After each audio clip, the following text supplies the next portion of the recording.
Hi everyone, this is it's the podcast of all podcasts. This, if you're tuning in, you can comment. Your comments will be put on screen. They'll be discussed. You can say anything about anything. That's what it is. Anything about anything LFC. I've got two fantastic guests on tonight. I've got Jeff Goulding, the man, and I've got Keith Salmon, another man. Good Reds, great authors. And we'll be showing you there what they have actually written, these lads, all about Liverpool. And there's one that Jeff Salmons has written, absolutely fantastic. I'm going to bring them on now. Save me prattling on. And there he is, there's Jeff. Hey, Jeff. All right, Frank. You okay, mate? Yeah, I'm good. How are you? Yeah, sound, thanks. Yeah, you got over Nottingham, the drive back and whatever. Oh yeah, well, it was in Nottingham for work, on Tuesday. Coming home on the train, it was. I know they're horrible train journeys, really. Did you miss packed and uncomfortable? Yeah. Yeah, I know. And there's Keith Salmon. Hiya, Keith. All right, Keith. Hiya, Frank. Hiya, Jeff. How are you guys? All right, mate. We're good, thanks, Jeff. And Keith. Listen, Keith, I was seeing, your book, Songs and Banners to Sing. Absolutely fantastic. Can I ask you something? Of course. This is my, I'll tell you what my favourite banner is. My favourite banner of all time. And can I ask you I'm going to ask Jeff as well. What's your favourite banner that you've seen on the cup, even away, they brought away? What's your favourite one? Is that to me, Frank? Sorry. No, I've asked Keith, what's your favourite? Yeah, my favourite's probably a little bit of an obscure one, actually. It's a lad I know off Twitter made it called Tigger. And it's got on it, it says, "We'll be as we are when all the fools who doubt us fade away." And it's from an Ian McNabb song from the High School Works. And it's like one of my favourite lines ever. I even quoted in my book. And he made a banner of it. And then someone made another banner of it. So there's two banners going around. So that pops up now and then. Most people would probably go the classical Joey Jones one. We'll be as we are. That's my favourite. Yeah. Oh, that's a fantastic one. That really is. What's yours, Jeff? Yeah. Well, I agree with Keith. The classic is the Joey Jones one, and it's just for the sheer scale of it, and that for me is like an archetypal banner from my childhood. But I actually love the ones I love most are the ones with humour in, like the Joey Jones ones. The one I really love is the one taken to the Galatasaray game, was welcome to hell, my arse. Grafton on a Friday night. And for me, that's such a Scouts banner, that. Because it's got the reference to the Grafton only Scouters will get, And I only passed the Grafton the other day as well. Absolutely. Every time I pass there, or, someone mentions the Grafton, that banner stands out, doesn't it? Yeah, it just fantastic. Stands out. Do you know what my favourite banner is? Go on. And I'll tell you what it is. And it goes back. I go a long way before you fellas, to be honest. And my favourite banner, and you've seen this, there's only one banner, and it's in the middle of the cup, and a young lad is holding it up, and it says, "Shankly lives." Class. Wow, yeah. Shankly lives. He's got it up like that. And it's just after he died, and that's one of the great banners. That is a fantastic banner. I'll tell you another banner, not my favourite by all means. And I've never ever seen a banner in all my life. The only things I ever seen, when England were playing with the Union Jacks, the little Union Jacks. And I'd love someone to research this and get it. because in the background, you know, England. I forget who they were playing. It was the World Cup. It was the World Cup, and her dad, next to Liverpool, England's are the greatest. Think about that. That was in 1966. 1966. Next to Liverpool, England's are the greatest. And it was a World Cup game. I don't know what it was because they were all played at Wembley, weren't they? I always remember I went to a few games. I've seen Pele. I've seen Lev Yashin playing at Goodison. And we were all waiting for England to come up in the semi-final. Decided to play it down there, didn't they? I've seen Italy play. I always supported Italy, by the way. I still do. And I've seen them play here. Absolutely fantastic. Did you see Pele get kicked off the pitch by Portugal? Yeah, after 17 minutes. Yeah, that was me. My dad always said that was his saddest moment in watching football. You know, actually watching football. And players, he said, just what they did to Pele was just disgraceful, and that was a Goodison, wasn't it? Yeah, that was at Goodison against Hungary. Yeah, they just kicked him. They just went out and kicked him. Yeah. But I tell you, who stood out in that particular tournament for me for Brazil was Garrincha. Yeah, little bit. Like, unbelievable. But the fella, they called him the Black Cat, was Lev Yashin, you know, the Russian goalkeeper. Yeah. Unbelievable. Absolutely amazing was that lad. So listen, lads, we're getting back to the match last night. Okay. I'm going to Jeff first. What did you think? What did you think? When we went 1-0 down, what did you think? And before we went 1-0 down, I thought we were playing great. You know, the first half anyway. But when we went 1-0 down, what was your first thoughts? Yeah. When we went 1-0 down, I guess it was here we go again. You know what I mean? I agree with you. I thought we'd started exceptionally well. I thought we were great throughout that first half, to be honest with you. Yeah. And when we went a goal down, it was you've given a David Moyes team something to defend. And he was a specialist at that, wasn't he, going 1-0 up and then trying to see the game out. And I thought it was incredible that we responded so quickly. What was it, 6 minutes? Something like that. What a shot by Gakpo. So, yeah, I mean, 2 great goals, to be fair. 2 brilliant goals in the first half. But, I think it was really important that we got back in it quickly because it could have deteriorated, couldn't it, into That's what I mean. Yeah, you know, like going back a few games before, you know, before the Arsenal game, go back before then, and Liverpool was just like stopped, wouldn't he? He was like, I'm not saying crumbled, but they just stopped, and I think that was been it. In my opinion, that is. What about you, Keith? What about you when we went 1-0 down? Yeah, I think it was the same as Jeff. There we go again. We you know, if you want to talk about writing books and writing scripts, that script's been written all season, hasn't it?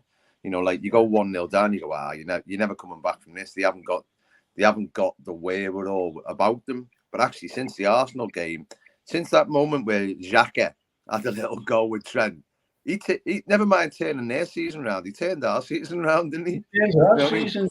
Yeah, and I think the stats, I think just before they scored their goal, it was something like 86% possession to us. And I don't even know what we ended the night on, but we had so much possession. But actually, they did stuff with it last night. I thought they played some lovely football. But once again, end product was a little bit lacking at times. And, you know, would we have scored if we hadn't scored the header? I'm not sure, really. But I thought they played good stuff. They're playing with more confidence than they have done, well, for months. For a long time, yeah. When you bring Diaz off the bench, you go, well, actually, if you want to give someone a ball for 10 minutes and give yourself a breather, you can do it, can't you? He's amazing. You know, so, I think, you know, I thought they played pretty well. I'd like to see them take 3 or 4 out of David Moyes' team. And, you know, because all of a sudden, all the talk is about the handball from Thiago and the potential penalty and stuff like that. when it shouldn't have been. It should have been the fact that they were just outclassed by Liverpool, really. Yet, of course, they were outclassed, and that's a foregone conclusion where Liverpool are concerned and penalty incidents. Yeah. But he was falling down. He couldn't do anything else. He was falling. And, there's a few pundits who said that, no, it wasn't a penalty. I've been listening to them today. Alan Shearer said no, didn't he? Yeah. So, it's all these ifs and buts and everything else. And, we could have come back. There was some absurd comments made, Frank, on BT last night. And the commentator picked up on it and made it a discussion point, which was if this was at Anfield. What an absurd! How many penalties have we won at Anfield, by the way? We've had one. But this was a referee on the pitch didn't think it was a penalty, and VAR didn't think it was a penalty. Yeah. And the rule, whether the rule has been applied consistently or not all seasons, irrelevant. That was to the letter of the rule. Yeah. I think what the problem with the rule is, they've changed it so many times over the last year and a half that a year and a half ago, that was a definite penalty. And now, if you said to me, what's handball, I couldn't tell you anymore. I've lost track. No, you're absolutely right there. It's, you could say that with lots of the rules of the game, couldn't you? Yeah. I'm going to say in our day. What does that mean? But that's never ever a penalty, is it? Irrespective of, that's not a penalty. A player's falling over, his arms can't go anywhere else. Yeah, and his hand touches the ball. Wasn't the word? It's not a handball. It's not a penalty.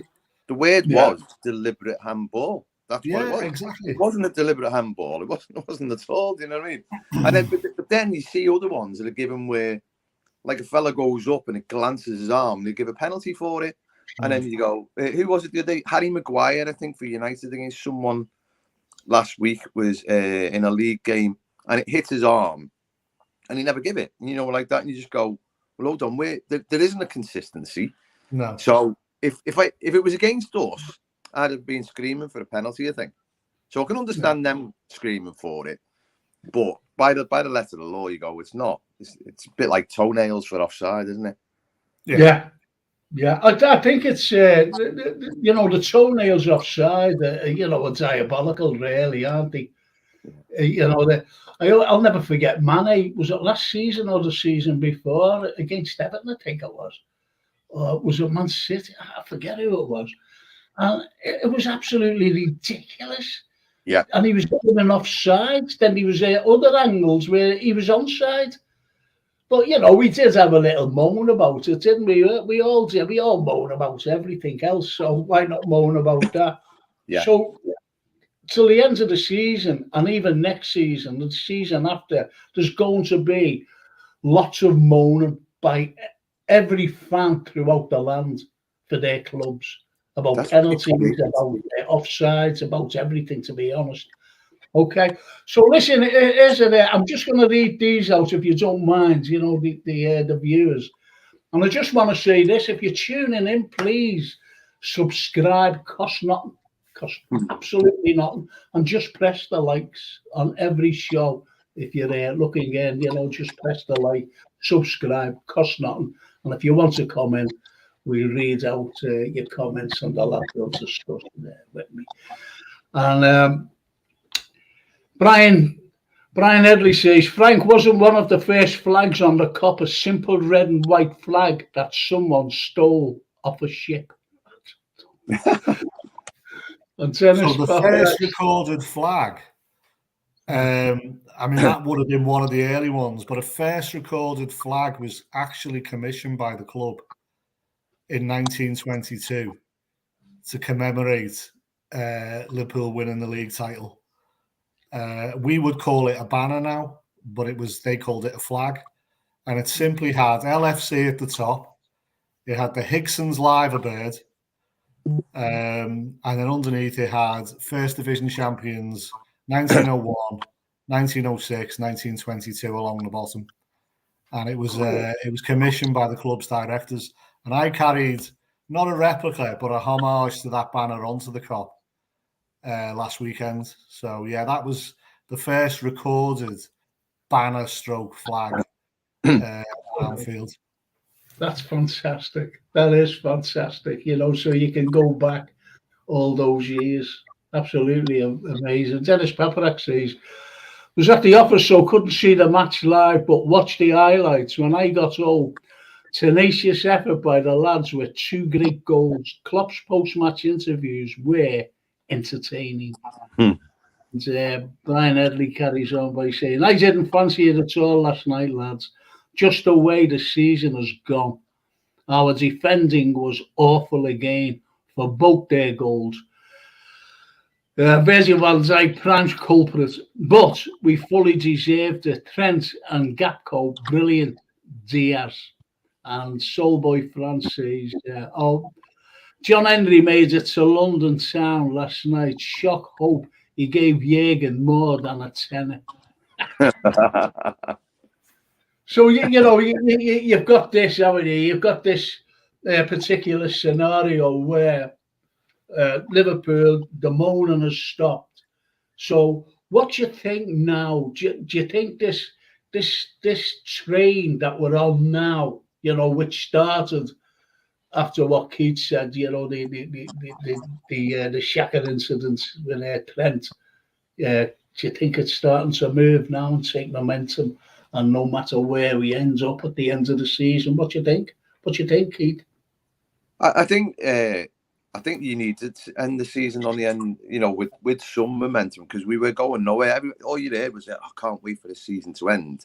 And actually now people are engaged again, and you just go, where can they go? Like my lad keeps going, top 4, Dad, I told you top 4, and I'm going, not having it. I just can't see them making up that many points. And he's going, remember Ali's headed at West Brom? And I'm going, yeah, but you just think they'll have to win every game, and people drop stuff. So if I'm a realist, you go 5th was probably the best we can do. If you're a fantasist, you go, I'll probably get 2nd to City. I mean, that is Fantasy Island, really. We got some nice momentum. Like, I must admit, I was at the Forest game as well with Jeff last week, and to be fair, we made it hard work of winning it. It's just like the momentum they had from Leeds. They had hard work against Forest, and then he played so much better against West Ham. And you just think it's coming. So, like going into the weekend against Tottenham, I'd expect a really good performance against Tottenham. And then they got Fulham at home, haven't they? They got Brentford at home. You've got a potential of 9 points out of 9. If you can get 9 points out of 9, the people just above us, i.e. United, will be sweating. Because I think Newcastle are probably going to cruise it with the game they've got. But as long as we've got momentum, go into the season. If we miss top 4, we're not missing top 4 over the next 6 games. We're missing top 4 because of our performance after the World Cup until Granit Xhaka started kicking off with Trent. Yeah. That's a strange one, isn't it? Really, when you think about it, the season we never really got to grips with the season. And I keep reiterating this. When you watch the Manchester City game, I'm talking about the Charity Shield. Yeah. Well, that's it. Even the commentator said, well, you look no further than these two dominating the game. And then Liverpool just dissipated into nothing, really. Absolutely dreadful. But anyway... Sorry, Frank. They went to Fulham the following week, didn't he? And he went, come on, and he was just like I think the first bit where it looked like they turned up, thinking they only had to turn up to win, and actually he got a bloody nose for it, didn't he? And then he got it time and time again. And the away form has been shocking until the last few weeks. Pardon me.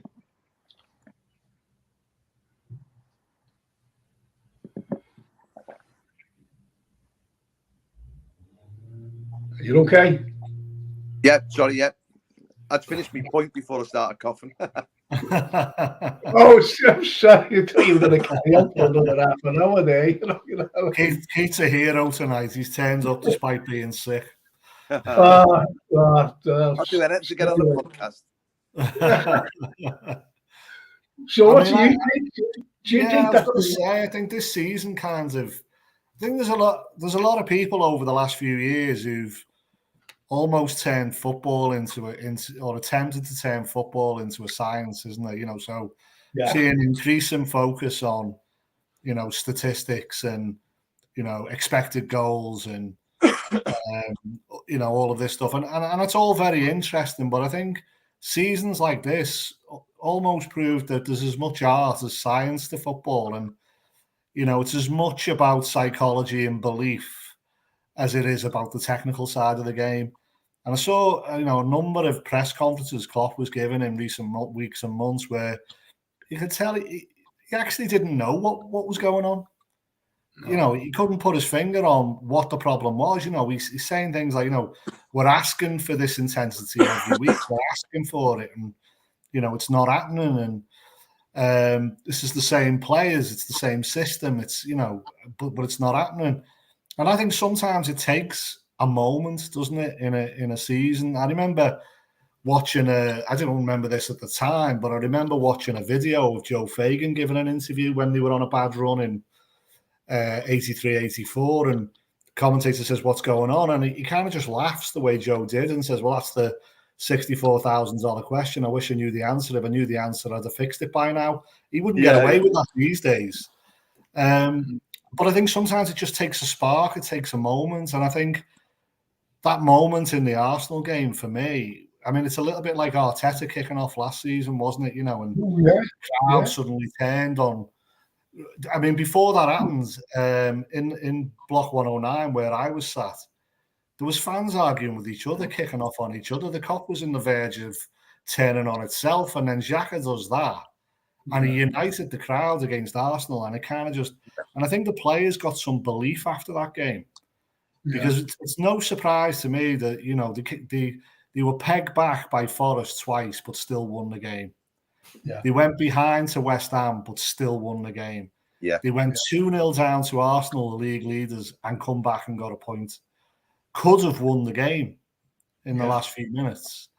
And so I think we now have momentum, but that momentum is not built on any kind of, yes, Trent's moved into the middle. I think that has made a difference.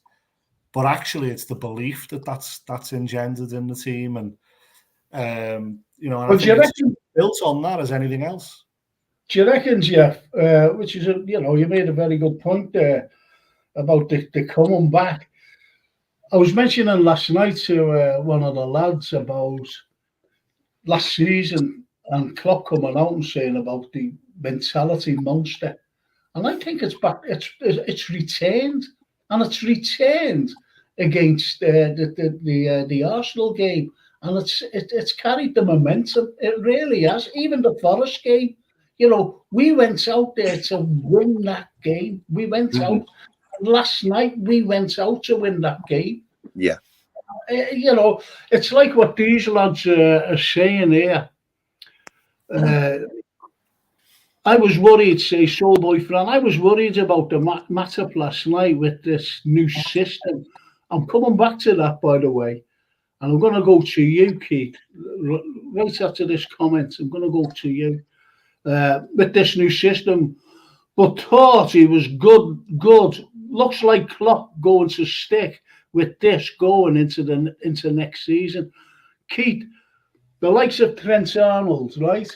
And the system that we're playing now, because it is a new system, no matter what you say, it's a new system, but it gives the freedom as well to do more pressing. And this is what we were doing last night. This is what we were doing. We high up press, and it was brilliant, especially in the first half. And I thought, this is great. So, Keith, what do you think of Trent's new role? It's a bit funny, really, because I don't really know. I'm not as well skilled at football as some people, where you can talk about it, but just go. The one thing I will say to him, it's given him a lease on life. The lad who at right back looked totally lost, all of a sudden the spat with Granit Xhaka and that move just ahead of the three at the back, he's come alive. And he's loving it, and he's spraying passes. And we all know Trent's got the quality. We all know he has. And, you know, does he work as a normal midfielder, or is it this role? And what is this role? A couple of times last night, they probably got caught out a little bit in the right back area. But that's for the centre half to go and cover, isn't it? That's for Matt. And Matt have got better second half doing that. Canate had done it on Saturday a few times. So whether it's a long-term thing or not, I'm not that sure whether it is a long-term thing, because once again, people will probably suss it out and end up overtaking it. So it might be one that's used sparingly, but he's loving it, and the quality, some of the balls he's putting through last night were amazing. And he's not as bad a defender as people try to make out. I seen John Gibbons from the Anfield Rapid posted last night going, he wants to get Reece James's agent. Trent wants to get Reece James's agent for PR purposes. Do you know what I mean? Because Reece James gets away with murder where it's just pick on Trent, pick on Trent, pick on Trent, and all of a sudden the media turn the other way going, "Oh, Trent's amazing, until the game he's not. But I've loved what he's done, because he's become that kid again who plays with that carefree attitude and knows that he's got that skill to ping it 60 yards. He can do the ball cut through defenses. I just thought it was so nice to see him enjoying his football again. Yeah. Well, do you reckon that, like, next season, for example, he'll revert back to his, his own position, and shall we say, at right back, where he'll stay there, but, do the usual of going up the wing and putting the balls over or whatever? Or do you reckon that he will move into midfield? Well, I heard an interesting comment by Klopp about Conor Bradley, saying that how would he been at Bolton, and goes, he's our boy. Yeah. And you just go, you might see a bit more of Conor Bradley, and then Trent move forward and Conor Bradley plays, or whatever. I'm not sure. But they will have all summer to work on what it was. I think they've probably been forced into this change just at the moment, and it's worked really well for them. Yeah, I reckon. I reckon that myself, because they needed something. They needed some change. And I thought with the likes of the new role, that Trent, I've seen him do that though before, I've seen him come in. I've used during the games, like previous to what he's doing now, he has moved into midfield and just roams about. And this is why they're really playing bad at the, I think that's been the problem for Trent, isn't it? If it's a problem for Trent, I mean, for me, he's world class, absolutely world class. He's nowhere near as bad as a defender. It's just because I agree completely with Keith. It's become almost a mantra now, and even they seemed trying to cling to it last night in the commentary, weren't they? When we conceded, McManaman said, "Oh, we need to have a look and see if Trent's new position is responsible for the goal." Even and so for me, he has always been a forward-minded player, hasn't he? And when Coutinho went, the evolution was that all of our creativity and all of our goals were coming from the wings, weren't they? They were coming from the fullbacks getting forward and putting crosses into the box and creating assists and so on. And I think we've been crying out for the next evolution, haven't we? We had the high line last season, which was incredibly successful, despite the fact that most pundits couldn't get their heads around the fact that, when players were caught offside, it wasn't that we were getting away with it. It was because our high line was working. But teams have sussed that out now, so we do need another evolution. I think we might see more of this next season, and I think Keith's point about Conor Bradley is really well made, because I think I commented to you last night, Frank and George and Marios, that I wonder whether the next step in this evolution, we may have stumbled across it accidentally or by need rather than design. But the next step might be to have a more orthodox right back in there, or right-sided defender to cover the right side, allowing Trent to move into midfield. which, again solves a number of problems, doesn't it? Because actually we're light in midfield, and I think, I don't know, I think it feels like what we've seen over the last few games is the beginnings of another evolution for Liverpool. Yeah, I go along with that because with the likes of this young Bradley lad, he's broke his metatarsal, hasn't he? So he won't be going back to Bolton fairly soon. No, That's a very good comment that you made there by saying he's our boy. What Klopp said, he's our boy, which is great. I'm going to bring in another guest here, and he's a Scouser, but he lives in Northern Ireland, and it's Mick. Hiya, Mick. You okay? All right. So, what did you think last night? Well, we've been just. I don't know whether you caught the drift there. What did you think of Trent Arnold's new role, and do you think that'll go in for next season? Yeah, I was impressed with it, actually, to be honest with you. He done well. It's not the answer. We still need to go out and buy midfielders, but I think it'll be all right next season. Yeah, he can spray the balls about.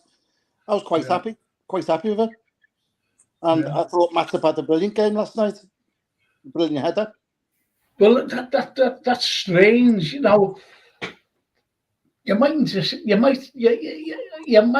disagree here. I don't know, or you might agree, but I think the likes of Matip was put in the shop window. And what about Curtis Jones also?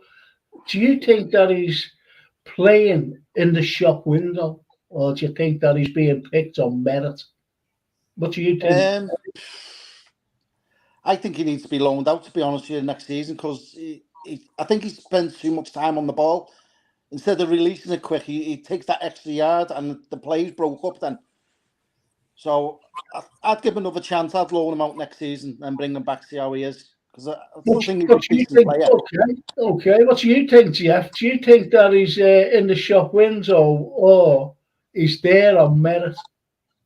I think I was worried about Curtis, to be honest with you, because when he first broke into the team, I thought he had everything that it would take.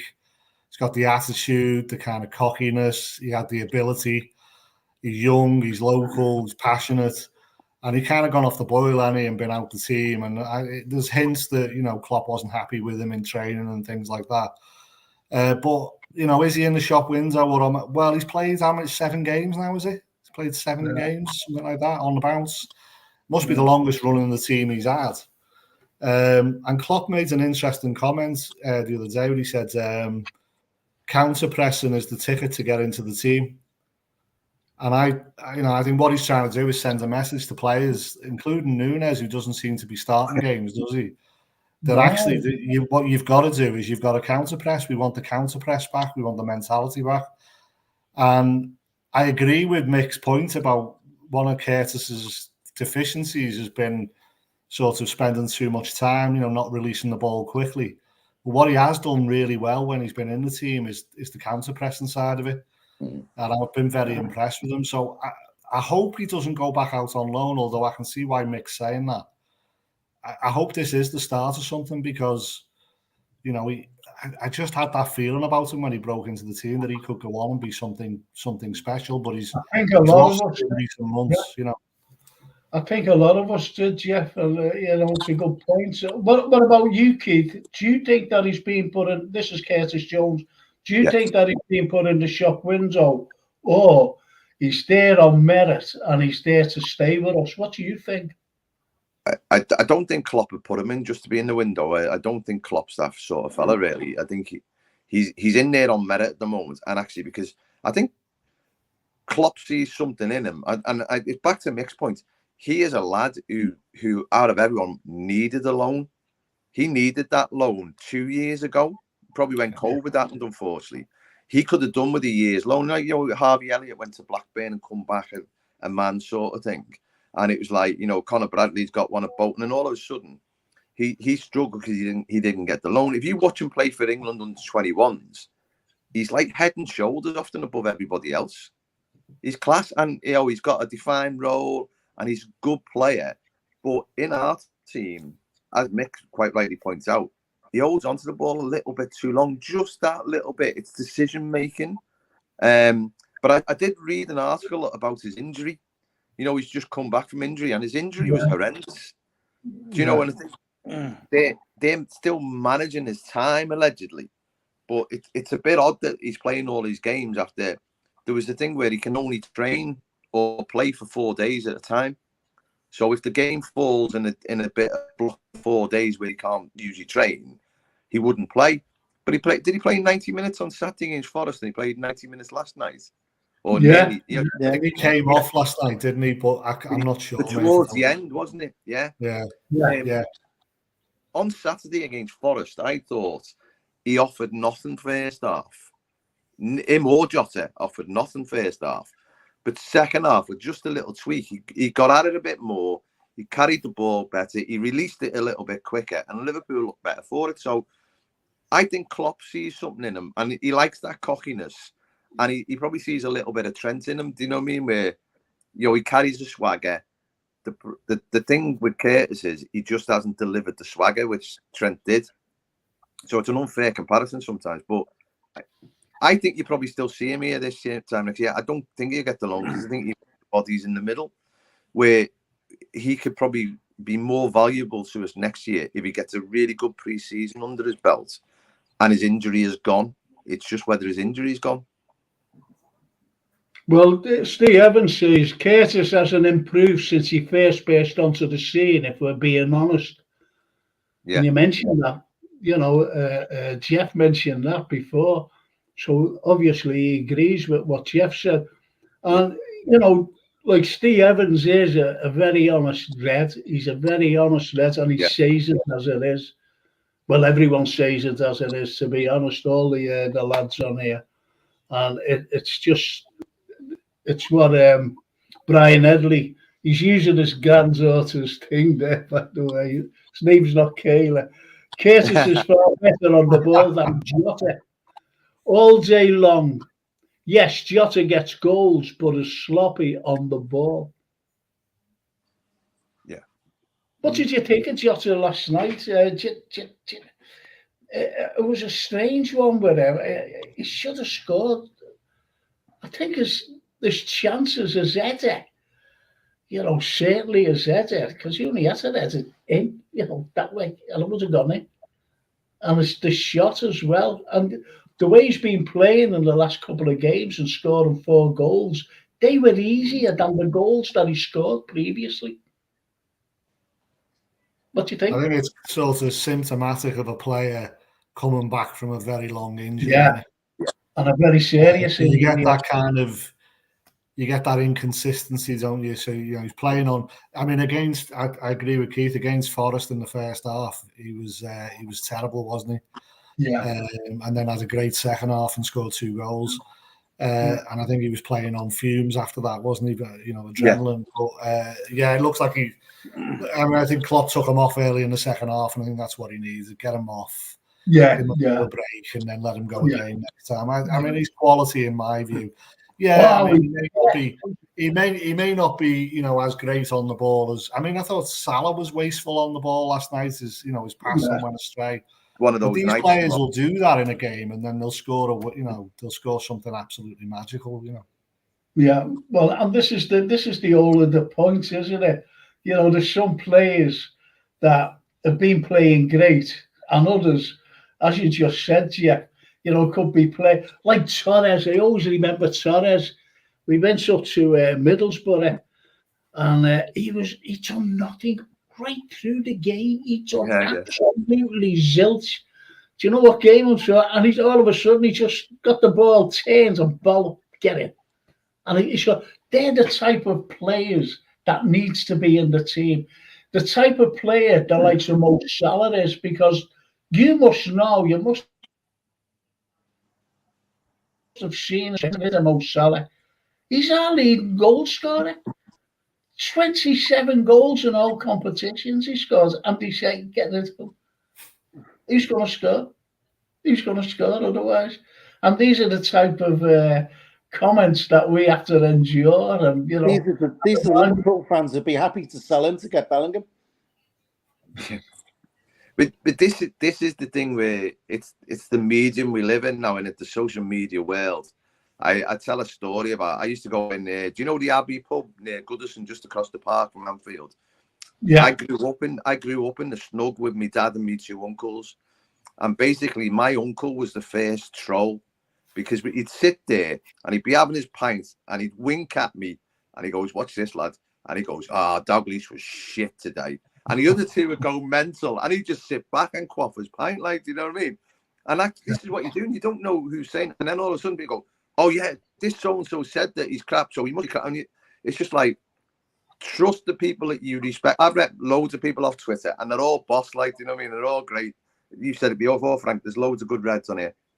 But there's loads of people who don't know what they're talking about, me included. Do you know what I mean? It's like, my mates be listening going, you're a knob, you don't know nothing. Like, but it's like, you've got to listen to the people you respect. You know, when you go, okay, well, you know, there's two sides to a discussion in there. In their world, there's either black or white. There's no elements going, "Oh yeah, I think you make a valid point there." There's no valid points on Twitter. You know what I mean? So it's like you're just shouting into a void. So this is why these are good, because everyone can have a chat and go, "Oh yeah, well, you know, Steve Evans makes a very good point about Curtis Jones." Go, "Yeah, fine, I got no problem with that." And I'm going, "I've said that myself, but actually I thought, yeah, he's all right. You know, I'd keep him, but he does need to kick on. How does he kick on? Does he get a loan? He's probably past that time, but I'm not sure." Well, I was, you know, you mentioned a social network and, you know, black and white. I put on someone put up a Hanson and Lawrenson, and I said, just imagine them and you know, as our centre backs now. I said they were fantastic, and they were, you know, you couldn't get away from that. They are absolutely mesmerising as centre backs. So anyway, some fella come up with a comment to me about like, "Oh, you've said something good about Liverpool. You're so negative and all this, and you want to Klopp out." I said, "It didn't want Klopp out. Well, I said that. It's absolutely ridiculous. They make things up." They do. And I've never said about Klopp out at all. You know, it's absolutely, you know, pathetic, because they pick up on things, and I think they want little arguments with you.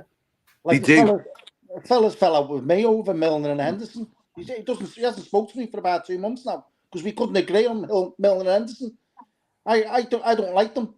I don't hate them. I don't like them in the team, and he fell out with me over it. He hasn't spoken to me for 2 months because we can't agree. But we were the other night on the show. One of the questions, you know, one of the comments on there was, "Is it now time to take the armbands off for next season?" This is take the armbands off of Henderson and even Milner, you know, as a vice captain. And I'm going to ask you that, Jeff. What do you think about next season and the armband? 2 armbands, don't forget. There's one captain and captain. What do you think? Very serious comments, actually. Yeah, I mean, I think it's always been a sign of a courageous manager. I mean, Paisley famously gave Dalglish the captaincy, didn't he, over Phil Thompson? And throughout the ages, managers have been prepared to do that when they think a player, either when a player is coming to the end of his peak, you know, his prime, or when they think it might sort of relieve some pressure. So the other one was when Hippier, the captaincy was taken off Hippier, allowing him to focus more on his defending. I do think Henderson's, you know, coming to the end of his, you know, he's been a great player for us. I like Henderson and have liked Henderson, and I've had many an argument in the car with the fella sitting next to me over Henderson, but we're still mates. You know, but I do think, you know, there's a changing of the guard happening, isn't there? Yeah. I think Milner is. I mean, he got a 1-year extension, didn't he? So whether he's going to move into the back room or move on, I don't know. So I think that will just take care of itself. But you know, it'll be a tough decision for Klopp, because I think he's a big admirer of Jordan Henderson, but I think it probably is time. Do you know? Well, do you know what, hang on a minute. What do you think the effect would be? Say he did. I remember Shankly, actually. Don't forget, I go back to Shankly. And he took the captaincy of Tommy Smith. Yeah.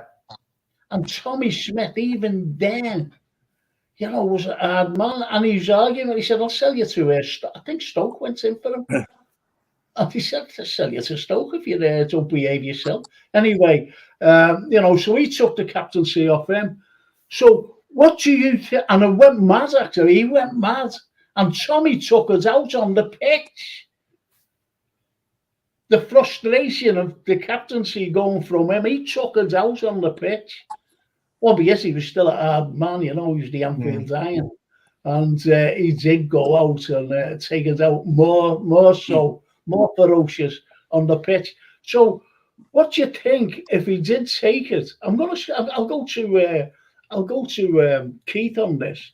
Yeah. If he did take it off him, Keith, the captaincy, and handed it to Virgil or Trent even, for example, how do you think he'd feel, Henderson? How do you think he'd feel?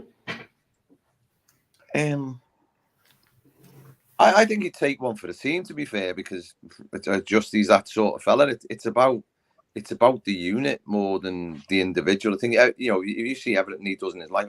For me, Jordan Henderson's one of the greatest captains we've ever had because of what he does off the pitch, what he does in the dressing room, and he's Klopp's man on the pitch. He's the metronome, gets his ticking often.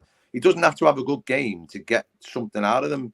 He raises the parts around him for me. So I really like Jordan Henderson, and it's not going always the best player in the world. It's just I really like Jordan Henderson. I think what he's done for us has been amazing. But there was a time they played Bournemouth a couple of months ago when he got beat 1-0. And he's running through treacle. The effort he's put in over the last 5 or 6 years for Liverpool, his body can't cope with Premier League for a sustained period of time. So, I think, will he play on Sunday? Will he be a sub? I don't know whether his body is just past it because of the effort he's put in over the last few years to do it. So I think next season he might be a bit part player anyway. Depends who they sign in the summer, doesn't it? If they sign, if they sign Bellingham, for instance, he takes Jordan Henderson's place. So Jordan Henderson becomes a bit part player like Milner. Does he stay as a bit part player? Is up to Jordan Henderson because I think he's still got a lot to offer, but not playing 3 games a week. I don't think his body can cope. It's just.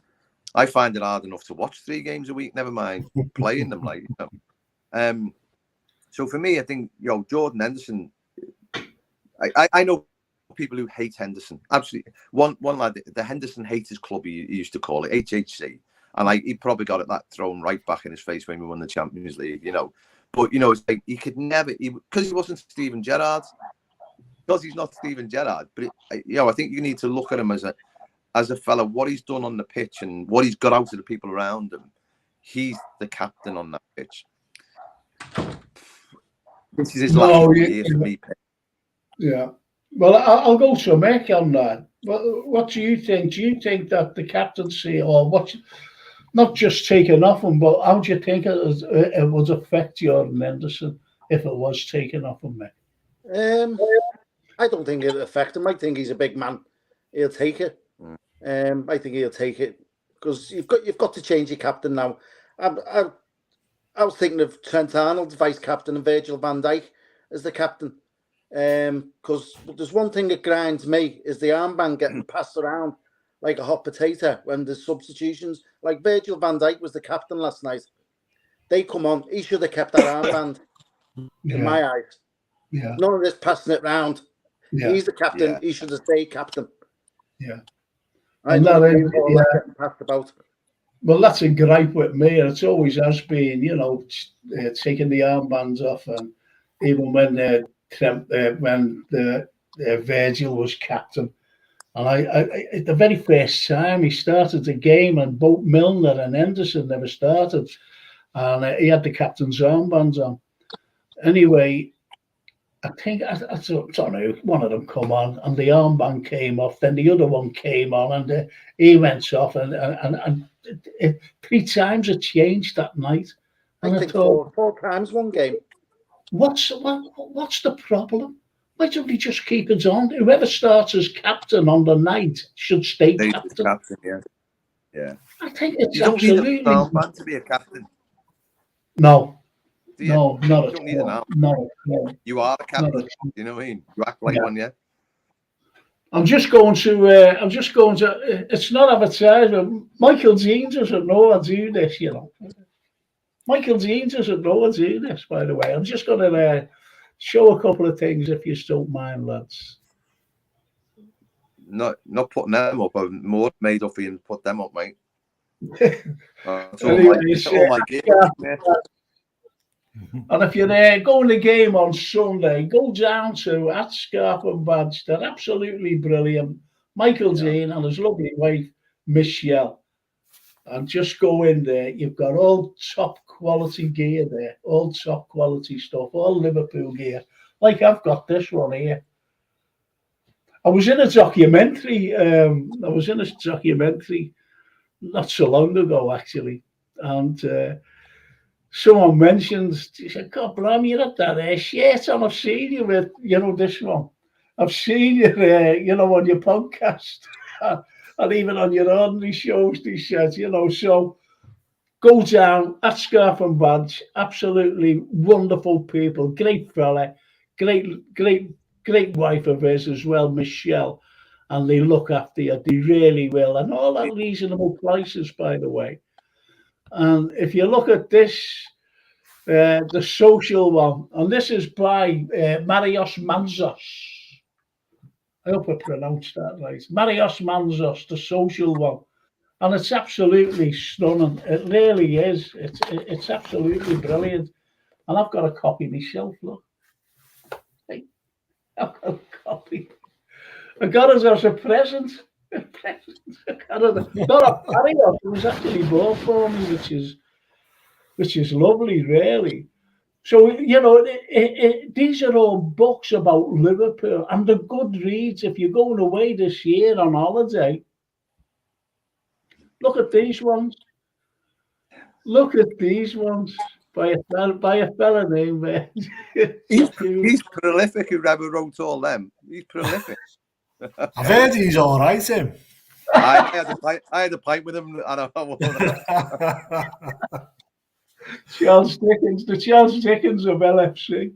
Absolutely brilliant. But look at that. We conquered all of Europe. Then there's also the Stanley Park, the Untouchables, the Lost Shankly Boy, and George Scott. I've had George on, as you know, Jeff. Absolutely wonderful, man. Wonderful. Champions under lockdown. Look at that. Do you know what? I think that's a great title because it's iconic. It'll become iconic in the future. Champions under lockdown, empty stadiums. It was just mad, wasn't it? That's what happened to us. And no crown and glory of going around the city, with the Champions League, with the Premiership. I'll say a word for Pitch Publishing and Duncan Olner, who's the graphic designer who designed all of these covers. I'm biased, obviously, but I just think that each one of them is a work of art. Nothing to do with me. It was Duncan Olner who pulled them together, kind of having a conversation with me about what the books were about and what the vibe was, and I think he absolutely smashed it with all of them. But Champions Under Lockdown, the way he gets the gates and the lockdown imagery, and then the houses, the chimneys in the background. I just think that's just very haunting, really. When I look at that, it takes me back to that period of time, which was very painful for us all. Just a shout out for Duncan Olner, because his cover designs are absolutely brilliant. I think the Lost Shankly Boy, I was going to mention this to George. You see Shankly and the lads But what you see on the wall is the likes of us, classic. Oh yeah, little scallies like that. It's a classic, absolute classic. What you've got, and the Reds Odyssey, where you see, Emlyn Hughes. Oh, come on, Emlyn, great. He was in my all-time great Liverpool side. At left back, by the way, was Emlyn. And the most iconic picture of any footballer, and I'm talking any footballer, is Kenny Dalglish. That's an iconic of a photograph. Absolutely brilliant. And just go on to this one, and there it is. I think that's absolutely brilliant. That picture. We've got Tommy Batty, and Tommy Batty can't get over it. He says it's brilliant, absolutely brilliant. And this fella here, the voice of Anfield, and he's a lovely man, is George Sefton. Nice fella. He's a lovely, lovely man. He really is. And look at that. And what a cracking cover that is, by the way. I was just going to say, absolutely brilliant. You got to guess which one's me, Frank. I think that's you holding the. Is that the rose with the rosette on? The big one. The biggest rosette in the world. Yeah, the biggest. To make the rosette for you. Bigger than you. Who said that? He made the rosette. And the fella on the left is Ian. Now he's an acclaimed playwright, and he's on the Anfield rap and stuff like that, Ian. And then the lad hiding behind the cups are Kevin, who's the quiet one. He's keeping out the way. I went to school with Kevin. Yeah. He's much quieter than me and his big brother, isn't he? Can you remember what the occasion was? Yeah, 1974. Getting ready on the step to go and see them bring the FA Cup home. Yeah. After beating Newcastle. Yeah, and it was funny because after the match on Saturday, Forest went down to, do you know where the Phoenix Hotel is? By Pitts at the bottom of the Everton Valley. New place. We have a drink in there now. And you go past the old bank on the corner, bottom of Everton Valley. And I told Charlie, that lads, I said, we used to stand on top of the bank to watch them come home from there as well. You'd scramble up on the top. And it was funny because you'll see, my mum's there. I don't think my dad was home from London, to be fair, by the Sunday afternoon. So I think she always seemed to take us to, the coming home parades. Because he was probably like us, stuck in a minibus somewhere coming home, Yeah. I remember with my ex, it was, to be honest. We went down to see Liverpool. And it was in 2001 when we brought the UEFA Cup home. And we was having that parade, it was all day, wasn't it, or whatever.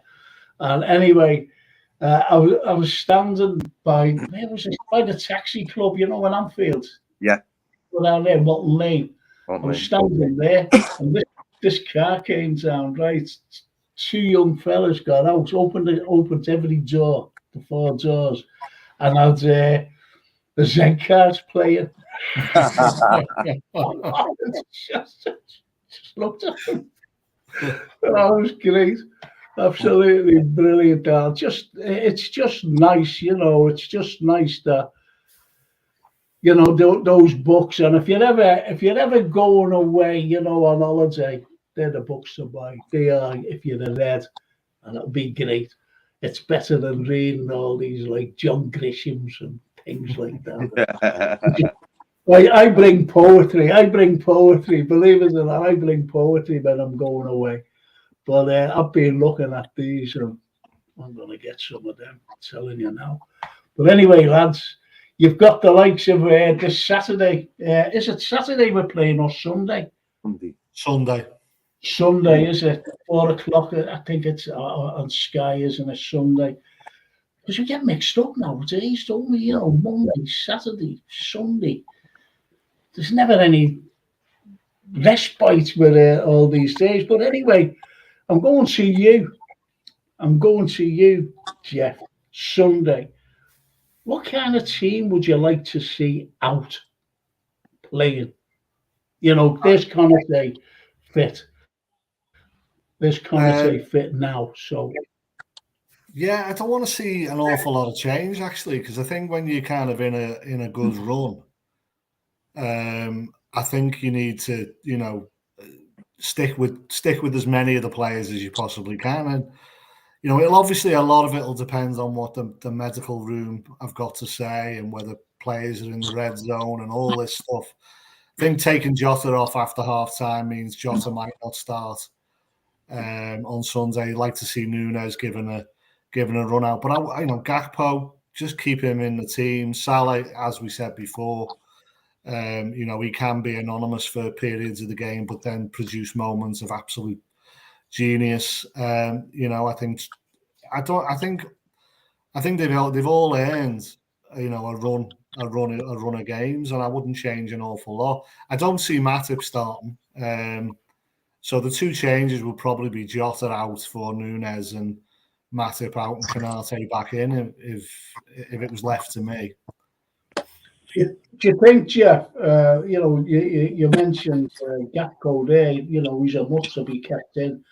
Do you think he's taken over the role of Bobby's role? And how do you think he's faring in that particular role? Yeah, it's a bit. I'm not sure you can. I mean, he is de facto Firmino's replacement, isn't he? In the team, he's a different player. He has got the control and the touches. But Bobby was some magician, wasn't he? Or still is. Bobby's incredible. And the way he linked, midfield and attack, and Gakpo will take some time to get to that level. But he is about power and pace, and he's a good finisher. But we do see glimpses, don't we? I think it was against Forest, wasn't it? When was it Robertson squared it across the box and Gakpo controlled it. And then he was kind of defenders rushing in on him, and he had the presence of mind to knock it to Salah. So he has got that kind of, the great players, time slows down for them when they get the ball, doesn't it? And they seem to know where everyone else is on the pitch. So there are glimpses that he's got that about his game. But I think he'll take a long time before he reaches Bobby's level, in my opinion. Oh, yeah. I tell you what surprised me about him is pace. I didn't realise he had pace because, you see him running away from there. Yeah, like midfielders, whoever they are, when they're trying to close him down, he just goes. And, yeah, I think the jury was out with me when he first came, to be honest, but we were terrible, weren't we, to be honest. So you can't really legislate for him playing in that particular bad side. But he's come good, and as you just said, Jeff, you can see the potential there, and what he has got it. He has got it, but it will take time for him to adapt if he is going to take over Bobby's role. That is. What do you think? Excuse me. What do you think as well, Mick? I'd just change the midfield. I'd start Thiago instead of Curtis Jones, because you need the brains in the middle there. So that's the only change. I'd keep the rest of the team where they were and just change Thiago in the middle. And if he's struggling, then we're winning, then change it round then. I'll be happy with that. Because he played really well. I was really worried about going to West Ham yesterday, because they're like a bogey team to us. Antonio seems to turn into a Messi when he plays against us, and he was quiet. So I was quite happy with the team. Go into the next game with the same team, keep the momentum going, but only swap the midfielders, Thiago. And there's Darren, there's Daz O'Connor all the way from America. Are you Frank? All right, Darren, lads. He's a clever fella, isn't he? He said, I've got to go for the kids, This is before he come on the show. He said, I've got to go for the kids. Can only stay on there for 40 minutes. I said, all right, yeah. But he stayed on well over. The kids must have been crying for him, to go and pick them up from school. But I hope you're coming on again next week, Daz, if you're still looking in at us. So anyway, the likes of Keith, the way we are coming up on this Sunday game against Spurs. you know, we was talking about like top four. Yeah, obviously, I don't think we'll finish in the top four. I'm being honest. I'm being quite honest. But do you really think? I'm going to you, Keith. Do you really think that it's to keep the momentum up, and not only for the end of this season, but going into next season Yeah, and getting in the players that we desperately need? Go on. yeah. I'm just going to go a minute. Come on, carry on. And I think I can see the live scores now as well, so I can see what's happening down at Tottenham at the moment. And they're not in a good position. So, do you know what I mean? It's like we They're in are turmoil, aren't they? getting They're me all to over the place. all over the show. Concede bad goals, concede in the first 7 minutes. I'm not even sure whether you see Luis Diaz start. I know you got to bring him back slowly in that. And he has brought him back slowly. Maybe it's a bit too early to start, but he would tear them to bits, you know. So I'm with Mick. I think play Thiago from the start, move the ball, move it fast, move them around, and you'd be all right. Like, you know, so get a bit of momentum. If we get Did you find when Diaz come on, he changed the whole complex of the game. We attack more. yeah, we do move the ball faster, don't we? Yeah. You know, and he can give it away, but that's what you do if you take chances. You take chances with his passes, don't he? So, do you think he can play? Do you think he can play a full 90 minutes at this point, Diaz? No. Or do you think he's better coming on later in the game when they're getting tired?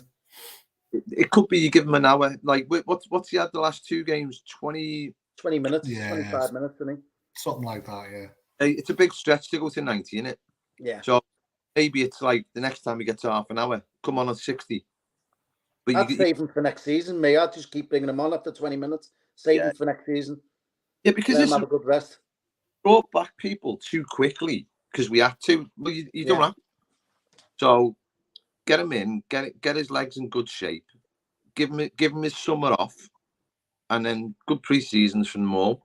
The change in pre-season, aren't they? Yeah. We're doing. They reckon they made a mistake last time round. Going to flick it round, aren't they? Going to go to? I think they're going to go to Europe first and do the working bit in Europe instead of like gallivanting to Singapore and stuff like that first off. So they have looked at what they've done. So I think, yeah, you know, if we go to the end of the season from where we were 4 weeks ago to where we are now, we all feel totally different.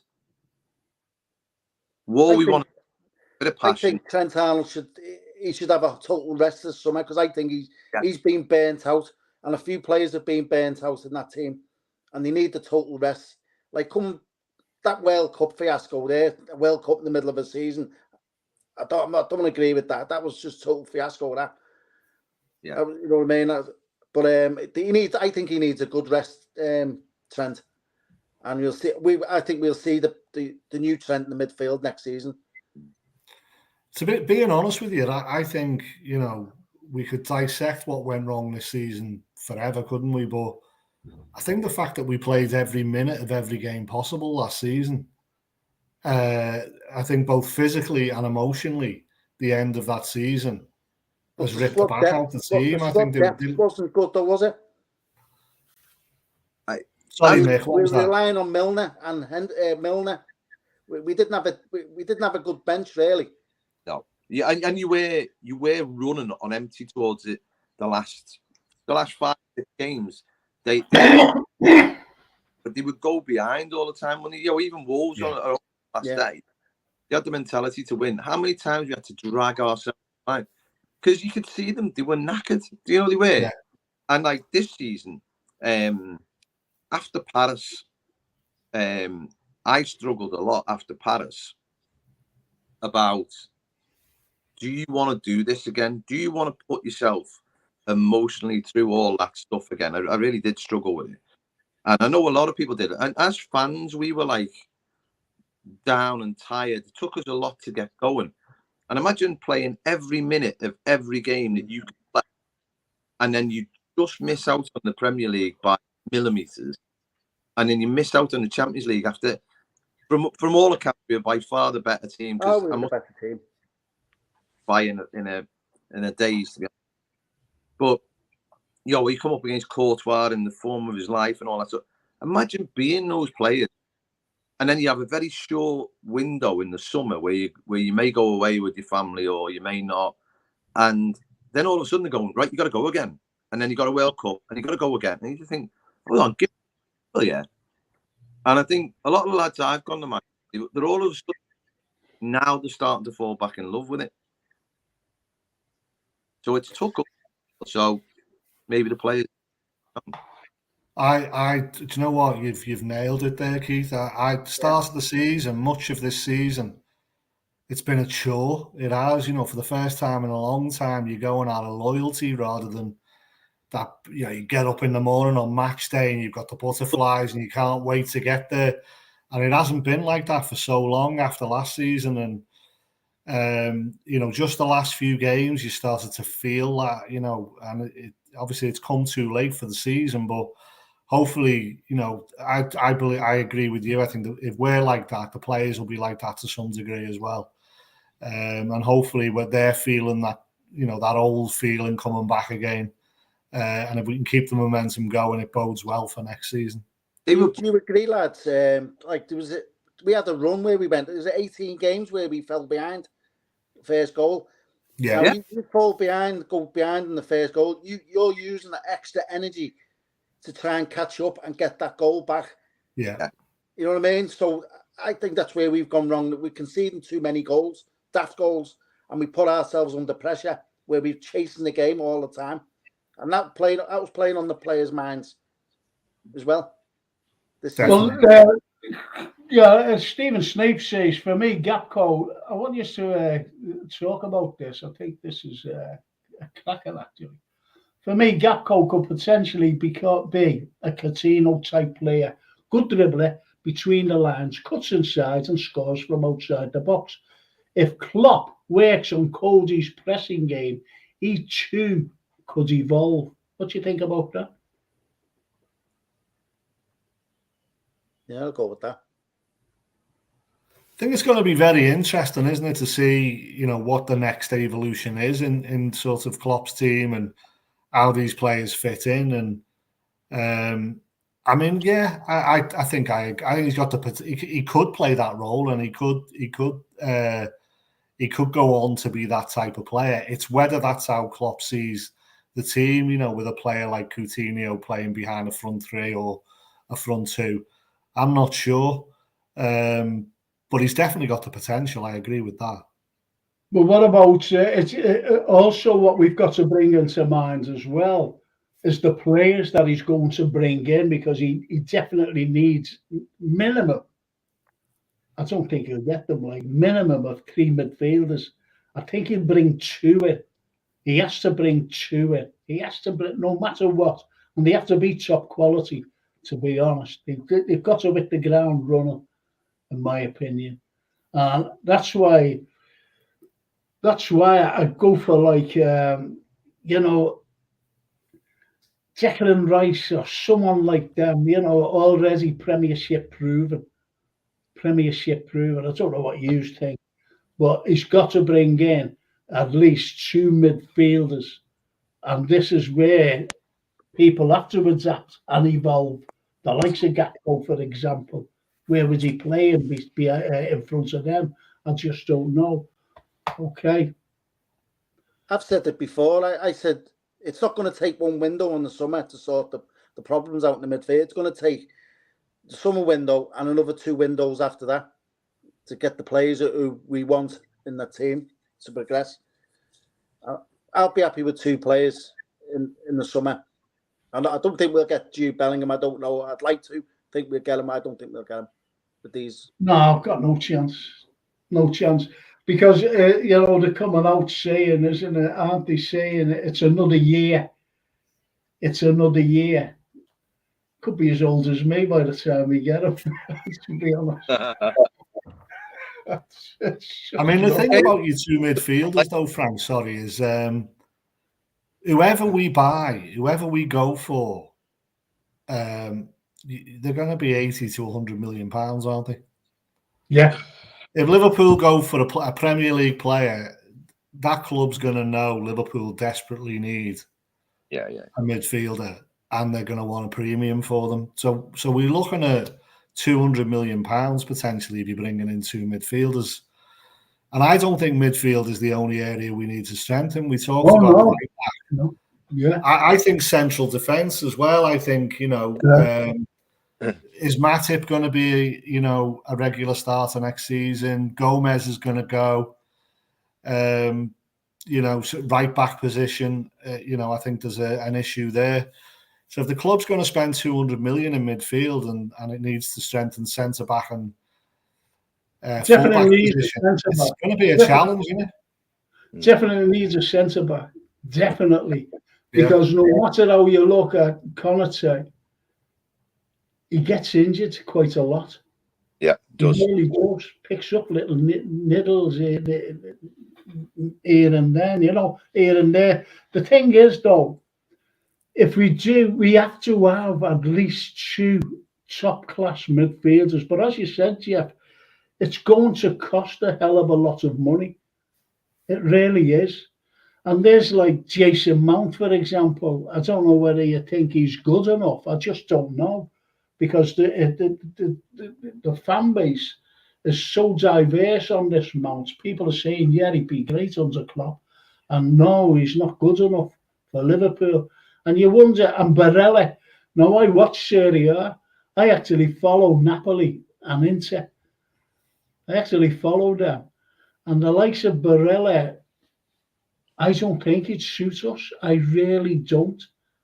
Because I follow Serie A and I see him play, not week in and week out, but I've seen him a hell of a lot of times. And I just don't think he would fit into our particular Premiership battering, shall we say. Yeah, Frank, I think you made the point. I think it was Mick made the point going, whoever comes in has got to hit the ground running. And I don't think there's any real successes have ever come from Italian football into Liverpool. No. And so what you look at is if you buy a player from abroad, they always take a year to settle down. So this is where they were really successful with Mane. Is he did his settling down at Southampton. He was Premiership ready when he came to play for us. He was already used to the Premiership. He's used to the country. So you go, okay, well, if you're looking, you are looking at players in the Premiership. But as Jeff said, you're paying a premium because everyone goes, well, I'm not selling to Liverpool. Do you know what I mean? So it's like if you take a punt on someone from abroad, even Bellingham, for instance, if you look at what Jadon Sancho tore the Bundesliga up, and then look at him at United, and then you go, if you did get Bellingham, there's no guarantee he's going to be as successful in the Premiership. There's just not. You got every hope and the quality of the lad you think he will be. There's no guarantees. Whereas someone who's been in the Premiership for a year or two already, like McAllister at Brighton, for instance, he's a success, and he's come back from the World Cup like a peacock, and he's strutting around the place like he owns Brighton now. Real quality, and you look at them, you go, do you buy Neves from Wolves? I think he's a bit one pace for me, but I'm not about all that talk about Nunes who went to Wolves. I haven't seen anything of him that would make you want to buy him. Paulinho of Fulham looks a player, doesn't he? But all of them, 60, 80 million, every one of them. That's why I say it's going to take 2 or 3 windows. You're right, mate. You know what I mean? It's going to take them windows, and I'll be happy with McAllister in the middle as well. Yeah. If we can take a step in the summer, you should have enough around it to get through to your next window, shouldn't you? Yeah, yeah. And what it is, they were asleep in the windows, weren't they? After he won the Champions League in Madrid, they were asleep. Instead of going, right, everybody wants to come to Liverpool, go out and get a world superstar. Well, why didn't they though? This is what the fans are saying, and again, it's so diverse because you get, as I said about that social media, and we've mentioned social media, and you're getting fans saying trust in Klopp, but it's not a matter of trusting in Klopp. It's a matter of strengthening. When we won the Champions League, when we won the league, we should have been strengthening there and strengthening. I said this, and Mick knows this. I've said it before. We should have strengthened in midfield. If we would have bought a midfielder, because we knew that Milner, he was 36 at the time, 35, 36. He was losing his legs. But people on social network were saying that he was the fittest man at LFC. No, he wasn't. Salah's the fittest man. If he gets injured, that lad. Prince Arnold, fit. You see, very, very rare that you get injured, these lads. They're the fittest, not Milner. And I was saying then, at the time, and Henderson was coming up to his 30s. If there was about one midfielder each season, that we did win something, something to celebrate, like the Champions League, like the likes of the Premiership, now we wouldn't be where we are. That's in my opinion, by the way. We wouldn't be where we are today. We have the core. We have the energy. Yeah. Sorry, I remember way on Kiev, Vienna airport, and then all of a sudden someone goes, Liverpool signed Fabinho from Monaco, right out the blue, top draw signing. Look at what he did to us. And then you go, okay, when you won the Champions League, you go, who are they going to buy? And they didn't really, did they? So, and then we had those windows where we had no centre backs at all, and we bumble along through, and then you buy two centre backs on the last day. One of them, Ben Davies, who's never played for us, and then you buy Arthur Melo or get him on loan. There's some strange stuff happened in the last couple of years, isn't it? Where you go, what are you thinking? I agree. Sorry, Mick. Go on, Jeff. Go on. No, I was only going to agree with Frank and Keith broadly. Really, I think that's been our failing. Really, is that I think there's whether that's too much faith in the squad. Yeah. I mean, it's worth noting that after they won the Champions League, they went on and won the league, didn't they? The following season. Yeah. And so whether there was too much faith in that squad, maybe they had too much faith in the younger players, the likes of Elliott and Jones, coming through and not wanting to buy someone who would halt their progress. Whatever the reason, now we can absolutely say, can't we, that the club has made some poor decisions after having a reputation for making great decisions in the transfer window. They've made some very poor decisions in the transfer window, and this is a window they've got to get right. Whether it solves all our problems, I agree with Mick, it won't solve all our problems, but they've got to get this window right. See when we won the Champions League, if we go out one summer, even one player a summer, and it's 70 or 80 million pound player, I'd be happy with that. In certain positions where we need to strengthen each summer, one player, I'd be happy coming in, 70, 80 million pound player, to put the other players on the toes like the old Liverpool used to do. Yeah, and I think, Mick, to be fair, they have to an extent done that, but in arguably the wrong areas. So, we strengthened recently with Núñez and Diaz, didn't we? Both great players who've made an impact. But were they priority areas of the pitch for us to be strengthening? Should we have spent that money in midfield? If we did have a finite resource, should we have invested in forward players? Well, I said exactly what you said. I'm sorry to butt in there, Jeff. I said exactly the same. I said 2 seasons ago we needed a midfielder. And I said this season we needed 2 midfielders. At the beginning of the season, that is. And when the January window came about, I said we've got to buy midfielders. We've got to, no matter what, no matter what the price is. And we didn't. We bought Gapco instead. So if you go to buy a forward, you should have also bought a midfielder. And that Núñez fiasco last season about him going to Wolves, so we could look at him playing in the Premiership, that's a load of nonsense. That was shocking. That was a stupid excuse not to buy anybody, to be honest.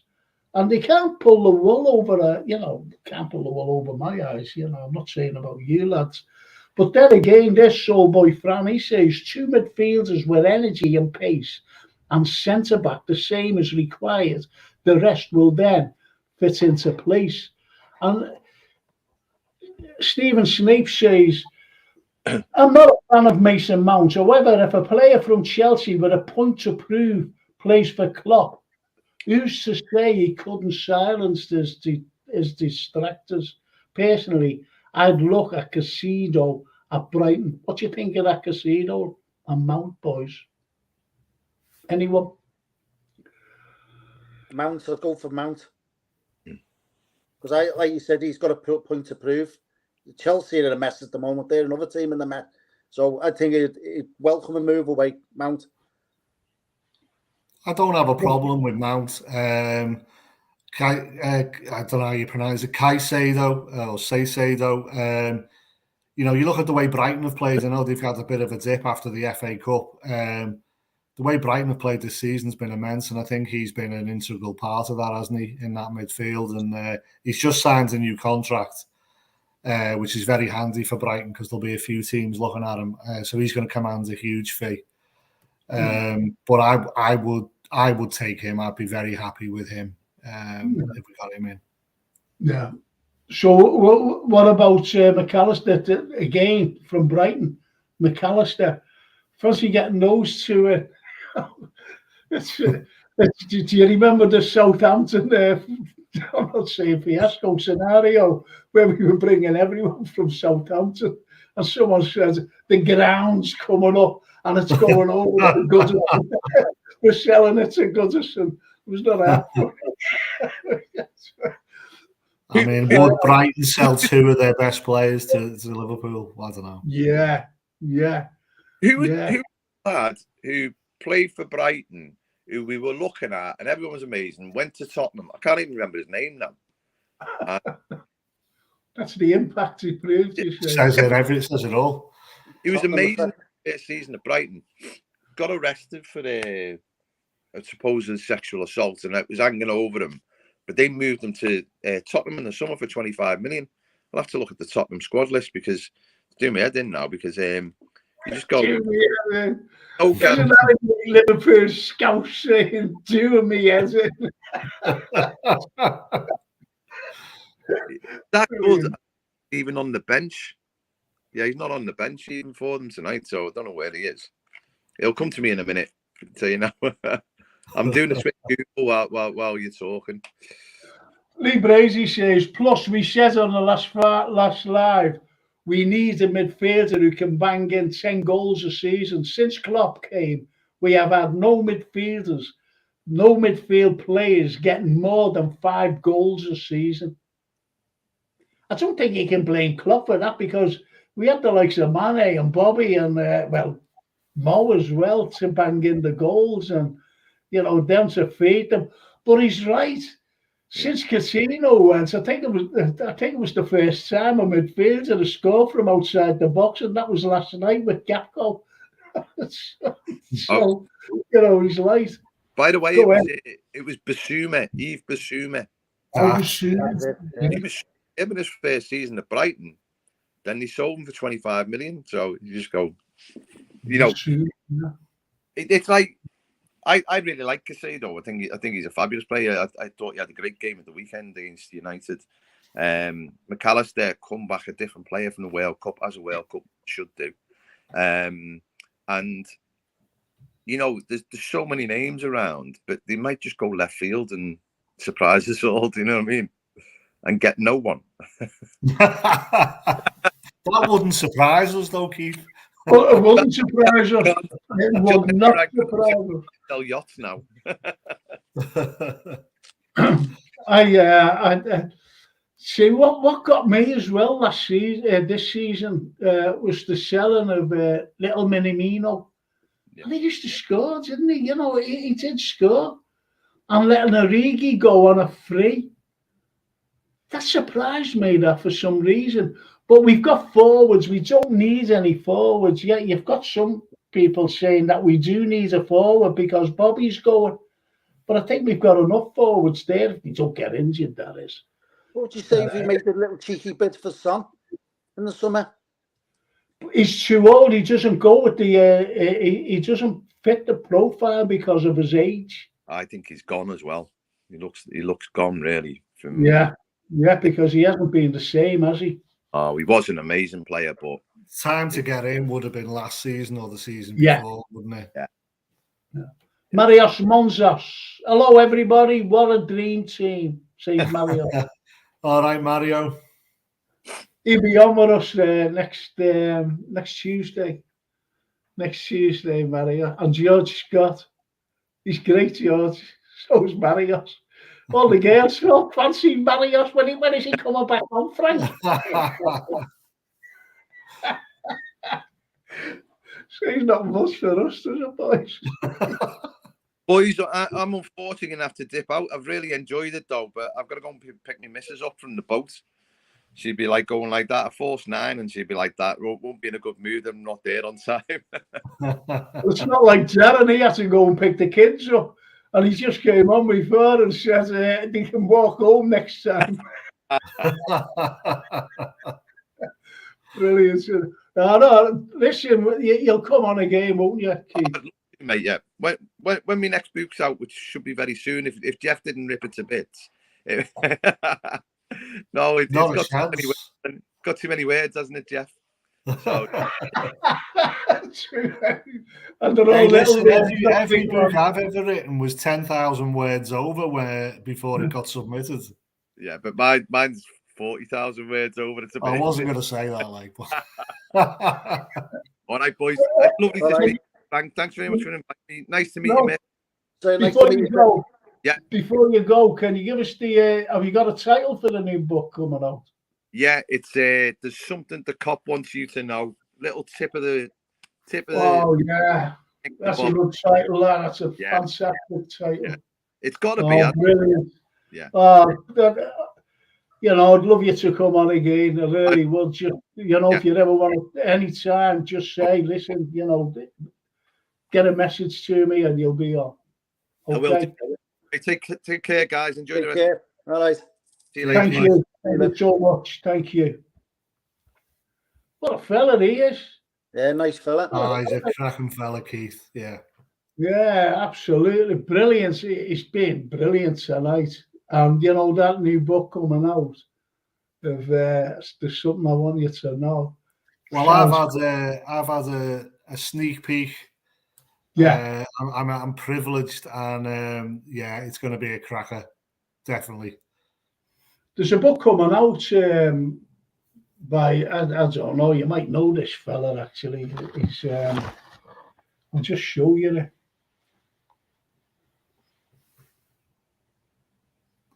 Hey, that looks all right, Frank. A few years old, that. Excuse me.